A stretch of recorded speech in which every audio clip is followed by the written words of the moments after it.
Hey everyone. So this is from the Fat Electrician, the Fat Files, his other YouTube channel.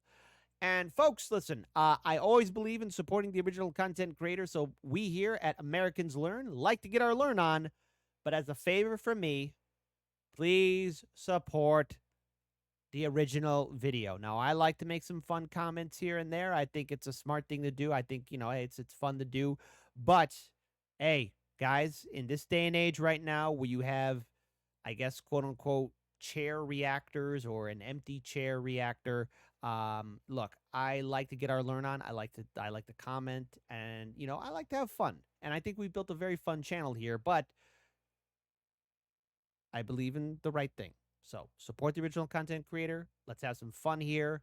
And as always, folks, let's just be respectful to each other's opinions. And secondly, here too, I just really want to thank everyone for your kind words of support. I'm glad to be back, and I'm going to be doing more videos. Hit the like button for the channel. Check out our Discord. Check out of course, Americans Learn, but our other channels, Chicago Reacts, and our anime channel, Chicanime. We also have a Discord page as well. But the words of welcome back. Thank you. Thank you. But now, enough. Let's play this video in a 3, 2, and an uno. Artifact smuggling and tax avoidance. Hobby Lobby. I know a little bit about this. I'm not an expert, but let's see the full story. All right, here's the deal. My wife dragged me into a Hobby Lobby, and I was in that store for all of about 30 seconds before I knew they were up to something. So I go home, I look into it, and what I found is so insane. I wasn't even mad. I was just impressed. All right, look, if you don't know, Hobby Lobby is the biggest arts and crafts chain in the United States. Technically, Michael's has more locations, but Hobby Lobby makes way more money, so I'm calling them the biggest. Last year, they made 7.9. I think Michael's is going out a bit. No, wait. No, hold on. I don't want to get hit. But I think one of those arts and crafts shops is going out of business. $1 billion selling knickknacks and arts and crafts supplies. On top of that, they pay their employees $19.25 an hour minimum wage. On top of that, they donate 50% of their profits to charity, and then if you Google them, you find out they've been involved in more high-profile scandals in a Kennedy family reunion, including smuggling religious artifacts into the United States and somehow turning them into a massive tax write-off. And we're going to get into all of it right after word from our sponsor. This video is brought to you by Supremacy World War III, a free online PvP. World War III. World War III. What could go wrong? Military-based strategy game. It's based on a World War III type scenario where you can pick your country or you can pick a state inside of the United States because, well, let's face it, that's the only way it's going to be fair to everybody else. We just saw what Missouri did to Iran. Now, personally, I like to start off playing as Iowa for obvious reasons. Sometimes I like to attack Minnesota right out of the gate, turn them into Upper Iowa. Sometimes I like to stay out of Illinois. Come on, man. Leave us alone. Attack Nebraska so I can prove once and for all that our corn is better. Okay, and I know what you're thinking. Why don't you attack Missouri? Well, for obvious reasons. They have B-2 stealth bombers and I don't want the smoke. I mean, I'm gonna fight them eventually, but I need some time to build up my army with tanks, jets, and nuclear subs. So if you want to give Supremacy World War III a try, it's free, both available on PC and mobile. If you use my link and discount code down below, you're gonna get a bunch of extra freebies. Let's get back to the video. All right, we're just gonna take this from the top. Let me set the correct state to choose. It's in your heart. But remember, we're a United States of America. Let's not be talking about no Civil War, and I'll be... I'm sorry. Listen, I know Brandon Herrera and a few others, have done the meme about the guy who takes off the glasses and says, yeah, well, what kind of American are you? I don't want to hear any of that stuff. I'd rather see, hey, Kit, are you sweeping? Oh, crap. I stepped in it, didn't I? Hey, Kit, I know you're sweeping, but takes off shades. What kind of American are you? Who's buzzing my phone? I've been getting a lot of calls from Scam Likely. Ask me, hey, are you sweeping? Yes, I am.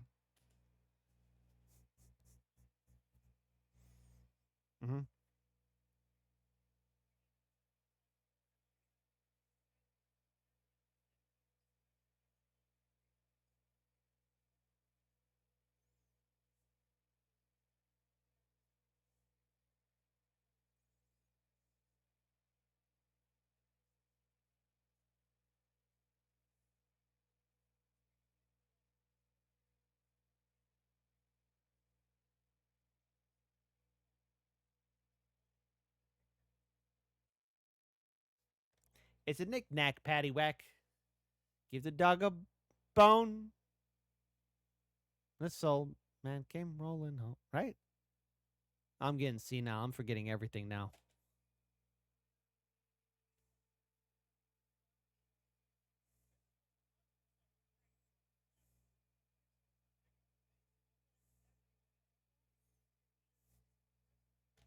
Ah, the William Dafoe.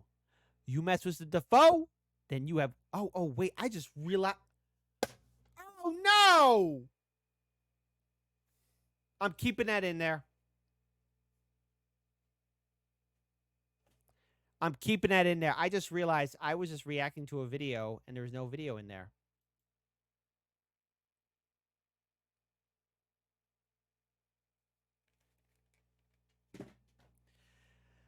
Ladies and gentlemen of the internet, you have defeated me.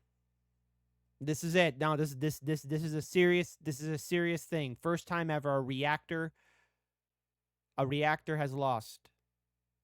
Congratulations, internet. I'll be waiting for your terms of surrender to be put before me so I may surrender. You have won. You have won. What's going to happen to you, Kit? Are you going to go to jail? We'll see, Bobby. We'll see. I just might be going to YouTube jail. I can't believe I screwed that up. Kit, are you sweeping? Kit, are you even reacting? What are you doing, buddy?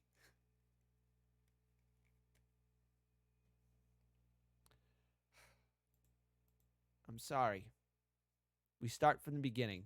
Let me set the scene for you so we can go on this voyage together. Wife drags me to a place called Hobby Lobby. It's in what appears to be an abandoned Kmart. We take 2 steps inside the door, and in my head, I'm thinking, okay, this is clearly the knick-knack / gift shop area of the store. They've done what a lot of other places do, like Cracker Barrel, museums, tourist attractions. They have the little gift shop knick-knack area right by the doors so they can upsell you on the way in and the way out. That makes sense to me. Never really seen it in a department store, so that's kind of unique, but whatever. So we continue walking through the store, and I'm thinking to myself, holy shit, this knick-knack gift shop area is enormous. And then we keep walking and we keep walking and the knickknacks just never fucking end. They're everywhere. And then it dawns on me, the entire abandoned Kmart I'm inside of is one giant gift shop. At this point, the logical side of my brain is like, there's absolutely no way. So I start picking up the pace. I walk every aisle.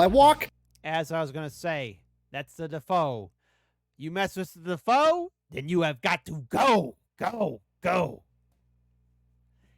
If you know what I referenced, but you have to go back in the Wayback Machine. If you know what I referenced, I love you. I mentioned something so niche that only the elite few will remember. If you mess with the Defoe, then you have got to go. Just remember. Think about simpler times, the internet, and some random comic book guy. The entire store progressively going into more and more of an existential crisis because there's absolutely no way that an abandoned Kmart full of knickknacks is a profitable business. But that's it. It's the whole thing. It's nothing but knickknacks. So I just stop in the middle of an aisle. I pull out my phone. I Google, how much money does Hobby Lobby make annually? $7.9 billion last year. Oh, cow. Wow. That's a lot of moolah. There's no fucking way. I don't believe you. I've walked the entire store at this point. It's just knickknacks and arts and crafts supplies. That's it. The entire store is literally an elderly woman throwing the world's biggest garage sale inside of an abandoned Kmart, and somehow they're making a shit ton of money. At this point, I'm thinking like, It's probably drugs. I mean, no, not, but maybe. okay, they're selling drugs out the back. Yes. Listen, there's the right way, the wrong way, and the Chicago way. Now, before anyone says, well, gee, isn't the Chicago way wrong too? Yes, but you got to get caught. You heard me. back door or something. There's no way to logically explain this. So I get back together with my wife. She's got all the knickknacks and shit that she's buying. We go into checkout, and I'm standing in this checkout longer than I'm standing at the DMV. There's like 3 people in front of me. It takes fucking forever to get through this checkout line. So I asked my wife, I'm like, what is taking so long? I don't understand. And she's like, oh, Hobby Lobby always takes forever to check out at because they don't use barcodes. They have to type everything in by hand.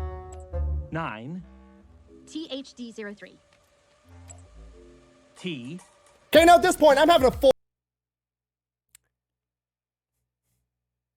Gotta love it. full-blown panic attack because I know that barcodes came out in the late 1940s because they were inspired by Morse code, and some dude that worked on the Manhattan Project invented them right after World War II. And now Yeah, can you imagine you're the guy to help with the Manhattan Project? Then all of a sudden you had the barcodes like, yeah, that was me. I made the bomb. I made the barcode. it's 2025 and we're not using them inside of the store. There's no fucking way. I am 99% sure I died in a car wreck on the way to Hobby Lobby, and now I'm stuck in knick-knack purgatory. Okay, then I take a deep breath and I'm like, okay. Hey, better be in that purgatory than in the one in Sopranos. I think I'm alive. Okay, there's got to be an explanation for this. And I'm like, oh, obviously, they're selling drugs out of the back. So Yes. it makes sense When in doubt, look to drugs. that they No, don't do that. want to make checking out at this store as difficult as possible because they don't actually want to sell any of the fucking knickknacks because that's not how they make money. They make money off selling all the nose torque out of the back, right? So they're not going to want to sell the knickknacks, so that's why they make it as difficult as possible. Okay, it's got to be what's going on. So I finally get to checkout. Very nice elderly woman there being my cashier. She's very polite. She's very friendly. I start full on interrogating this woman. I'm polite about it, but I'm like, do you like working here? And she's like, actually, I love working here. I've been here for fucking like 20 years. I'm like, okay, all right. And I'm like, well, what do you like about it? And she's like, well, they pay us a lot of money for how hard the job is. So I like it. We get good benefits. The company donates 50% of its profit to charity. And I'm like, okay, well, they're not selling drugs here. That's weird. No. Just selling drugs. And I'm like, do you mind me asking, like, how much do they pay you guys? And she's like, well, I've been here for 20 years. I make more than a lot of people here. But our starting salary is $19.25 an hour is our minimum wage here. The fuck out of here. I'm serious. Yeah, no, I'm serious too. Okay, now I'm completely I love that movie. In more ways than one.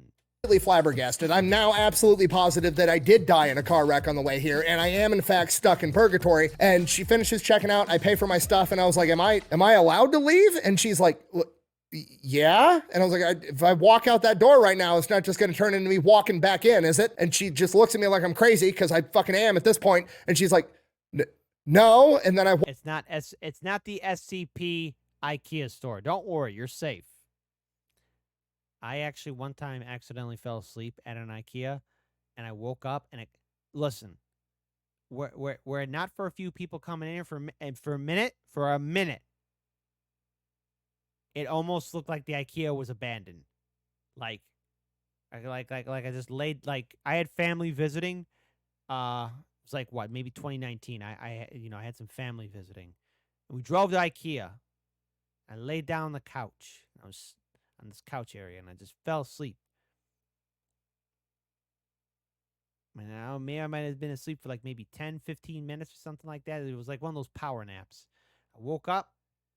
Nobody was around me. I'm thinking, But don't worry, I'm fine. walk out, I get in my car, and I fucking go home.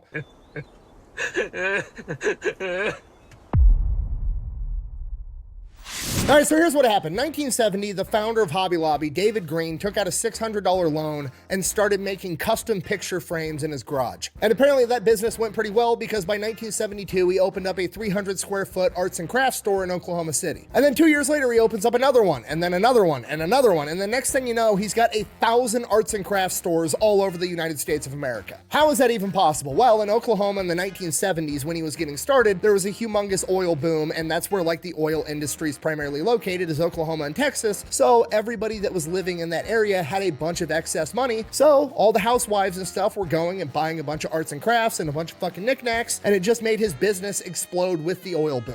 And now, hindsight being 2020, when I'm not actively surrounded by all the knickknacks and arts and crafts, you're able to step back and actually analyze it. And the business model does really work because they're knickknacks, they're arts and crafts. they never go bad, right? Like, it's not like a perishable item at a grocery store that, like, I need to sell this by this time frame. Like, no, if I don't sell all the Christmas stuff this year, I'm just going to throw it in a box in the back and I'll pull it back out next Christmas season. We'll sell it then. So he really doesn't Yeah, buy one or at Christmas in July. There you go.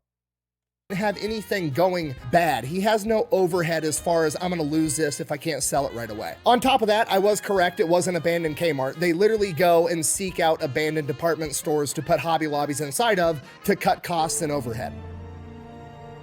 Yeah. Oh, one other thing here too. This is a little bit close to my heart. So for those who live in the great state of Indiana, back in the day when my grandpa was still alive, may he rest in peace, we would go to his, I guess, our family property in Michigan City, Indiana. And I remember Marquette Mall. And for those who lived in Michigan City, Indiana, or in Indiana, you know about Marquette Mall. It's so sad to see it abandoned. I actually, I watched a couple of videos about the abandoned Marquette Mall. I cried a little on the inside. Just a little. Shit just got real. Okay, if you're not picking up what I'm putting down, it's actually the simplest business model on the planet. They just import a bunch of cheap shit from China, mark it up 10x, throw it on the shelf for a month. If it doesn't sell, they slap a 40% off poster on that entire shelf. Then people think they're saving money. They swoop in, they buy it all up, they assemble the arts and crafts themselves, and they sell it on Etsy. It's basically the spawn point for Etsy, essentially. It's just the chicken sandwich from Chick-fil-A concept. They picked one thing they want to be good at, they became the best in the world at it. Okay, David Green is the Michael Jordan of selling arts and crafts and knickknacks. That's all there is to it. So how on earth did he do it? This is the crazy part. Nobody knows, including him. No clue. I literally read his entire book. It's called Leadership Not by the Book. And essentially, David Green is a super religious Christian man. He's literally the son of a preacher. And he basically says that Hobby Lobby is owned by God. He's just looking out for it. So whenever he has a big business decision to make, he prays about it and waits for God to tell him what to do. And then he does it. And somehow it always works out. Like, the dude is literally just running Hobby Lobby off of vibes and it's working. It's literally either got to be divine intervention or he's the luckiest man in the history of the planet. Now, his religious You know what? Hey, listen. If you got the hotline to the boss man upstairs, use it wisely. Hey, do me a favor. Put some prayers for me this week, okay? Something good happened last week, but like I said, something very good happened last week. Very interesting, but just good vibes my way. You lovely, beautiful people. Prayers.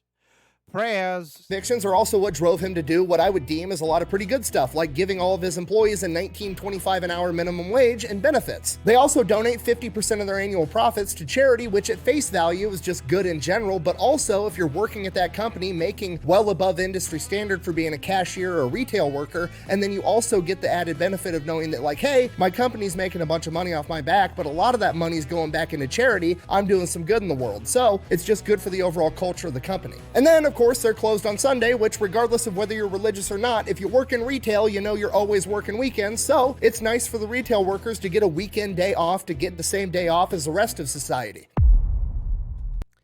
That's a nice feeling.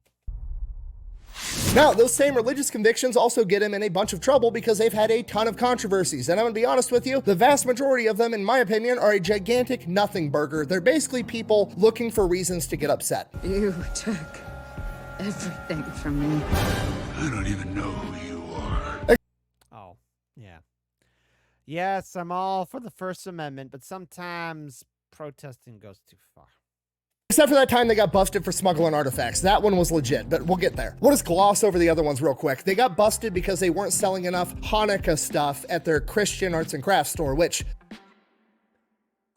okay, like, I'm willing to bet they weren't selling a lot of Muslim holiday stuff at the Christian arts and crafts store either. I don't go to Burger King and get mad they don't have fucking pizza. Like, you're looking for reasons to get upset. Okay, it's 2025. If a store doesn't have what you want, get on Amazon and order it. It'll be there tomorrow. Why Exactly. are you picking fights for no reason? Next thing, they got in No, I'll tell you why people pick fight. It's right now, people are so bitter, so divided, so disappointed with everything on how society's gone, corporate media, the political system, everything, the internet.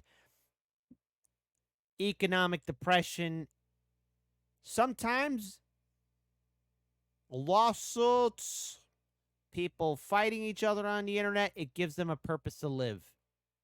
Sometimes people don't have much to live for. And so getting angry is the only thing they got. Sometimes being a pain is the only thing they got. Trouble over women's contraceptive with their insurance, and they actually took this case all the way to the Supreme Court. Like, David Green was willing to let Hobby Lobby go bankrupt and close all of them over this fight. Now, I'm not saying that's necessarily a good thing, but part of me is always going to respect a man that's willing to put his balls on the line for what he believes in. So here's what happened. The birth control controversy gets played off like Hobby Lobby wasn't willing to pay for birth control with their insurance for any of its female employees. That's a partial truth. The actual truth is they weren't willing to pay for the morning after pill or the week after pill. All the other birth control was fine. Which, regardless of how you feel about it, that's on brand for an evangelical Christian. And whether that's right or not, I don't really have any strong convictions on, but I will say this, it seems very silly to take that court case all the way to the Supreme Court, spending millions and millions of dollars fighting for the right to force him to buy the morning after pill when the morning after pill is $10 fucking. You could have taken all the millions you spent trying to sue him into submission and bought every employee at Hobby Lobby 50 fucking morning after pills and gave it to him for free and just solved the fucking problem.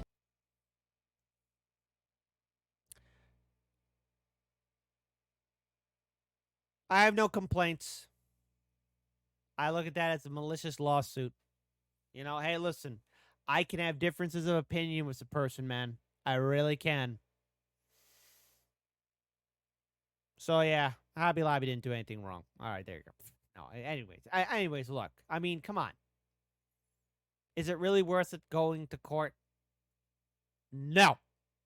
And that's the majority of their controversies. They're all just culture war nonsense issues. But then we get to the religious artifact smuggling. Okay, what'd they do? What'd you do? All right, so before we get into this, I got to give you guys some background on like tax law and tax code, just so we're all on the same page. Some of this is going to be a review for a lot of you guys, but some of this is just misconceptions that people have. Okay, so first thing we have to understand is what is a tax write-off, because a lot of people think they understand it, they actually don't. It's when you buy something for your business and the government pays you back for it.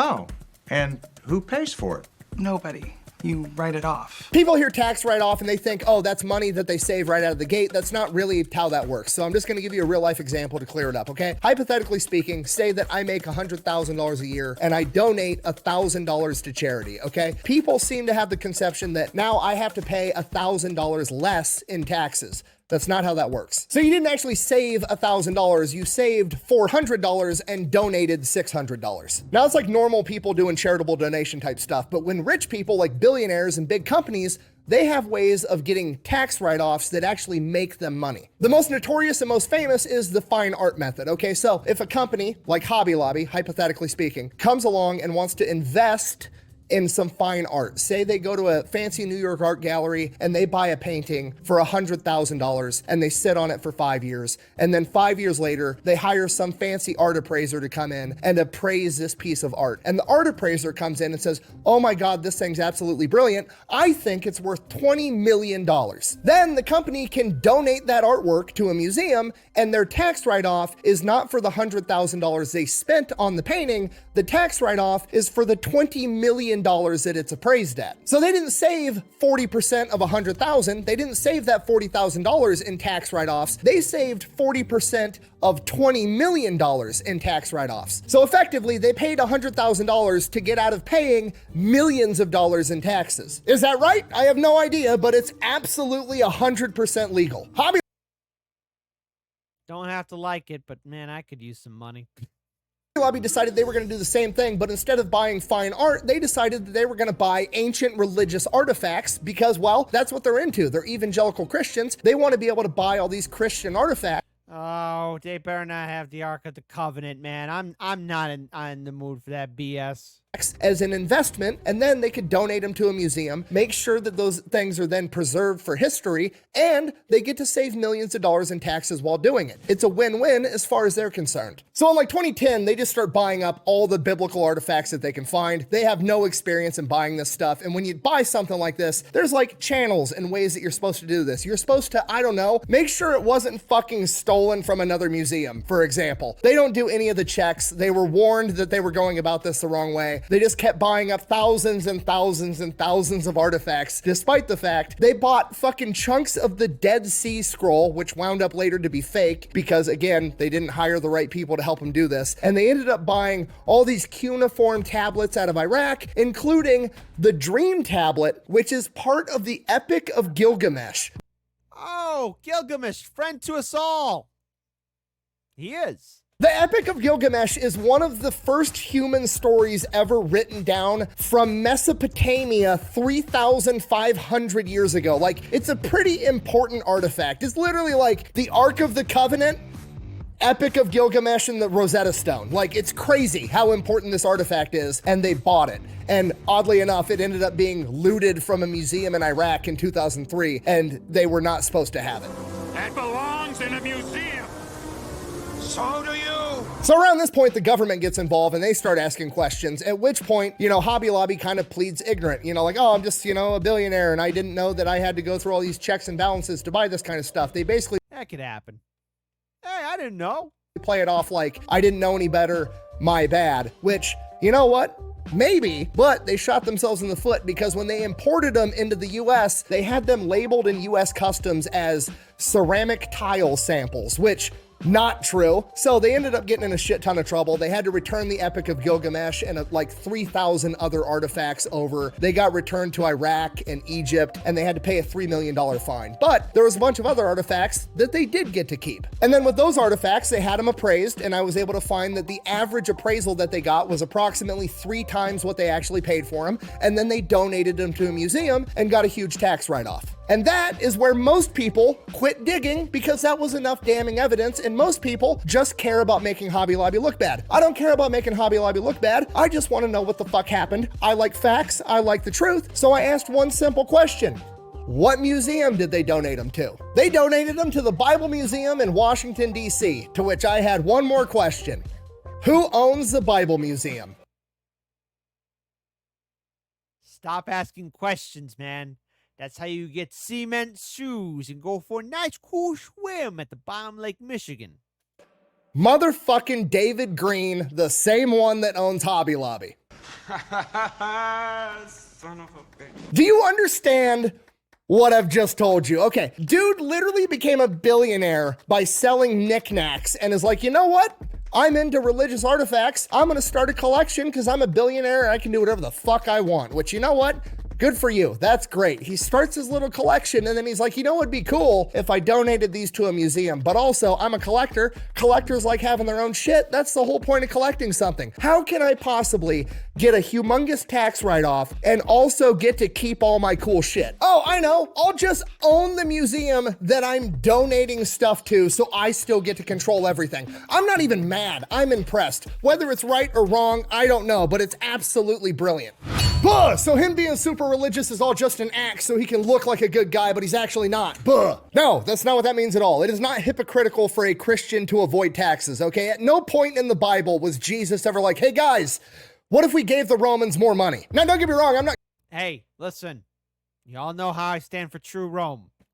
Everyone should donate to Rome.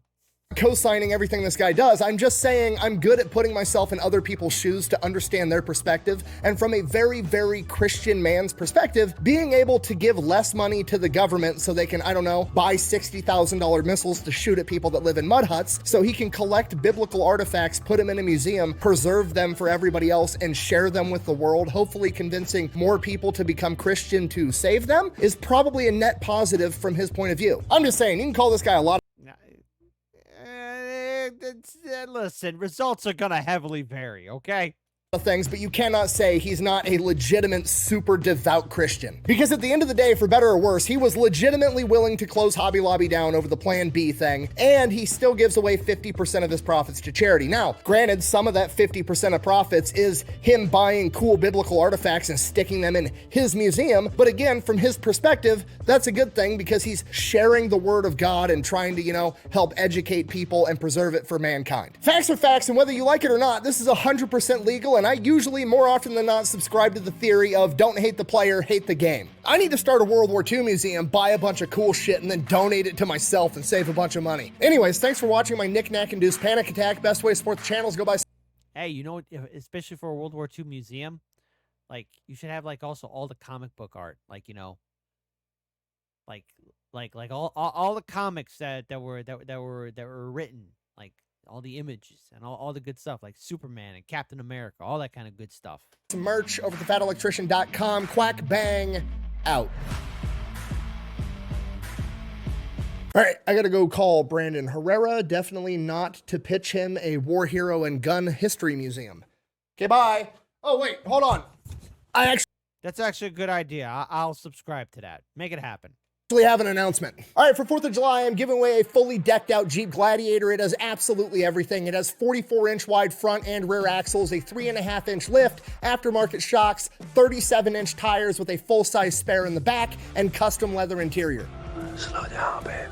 Oh, yeah. Oh, come on, Jackie Chan, chill. All you have to do to get entered to win is head over to Bunker Branding or thefatelectrician.com and buy some Fat Electrician merch. I don't care what it is. Shirts, hats, hoodies, water bottles, rubber ducks, absolutely anything is fair game. For every $5 you spend between June 30th and July 31st, you are automatically going to be entered one time to win this Jeep Gladiator. We're going to announce the winner in August. Now, the downside of all of this is that you're not allowed to do nice things without the government getting their cut too, meaning that if you win this Jeep, it's going to count as taxable income on your tax return, and you're going to have to pay thousands and thousands of dollars, both in sales tax, registration, and this being taxable income on your taxes. So I'm also going to give the winner a check for $10,000 to hopefully cover all of that. It kind of depends on state to state. And of course, it's going to come with an autographed rubber duck. Yeah, baby! That's what I've been waiting for! So yeah, go get some Fat Electrician merch over at Bunker Branding or thefatelectrician.com. Quack bang out. So if you want to give Supremacy World War III a try, it's free, both available on PC and mobile. If you use my link and discount code down below, you're going to get a bunch of extra freebies. I'm going to go find a beer. Cool. All right. I can subscribe to that. All right. So what did we learn here? We learned a couple of things here. First, number one, uno. Hey, luck or God is on his side. And you know what, man? To the owner of Hobby Lobby. All right. Hey, listen, do me a favor. To the owner of Hobby Lobby. Old Kit Kat could use some prayers for next week, okay? And if anybody's got a hotline for the boss man upstairs, it would be ever so nice. But also, number two, listen, everybody, I want you all to take good care of yourselves and, listen, maybe learn some arts and crafts, Go to a Hobby Lobby. Get some paintbrushes and some glue. Now, don't stick it all to your face. And then also, number three, yes, you saw me reacting to a video that was not there. Sometimes I try. Sometimes I fail.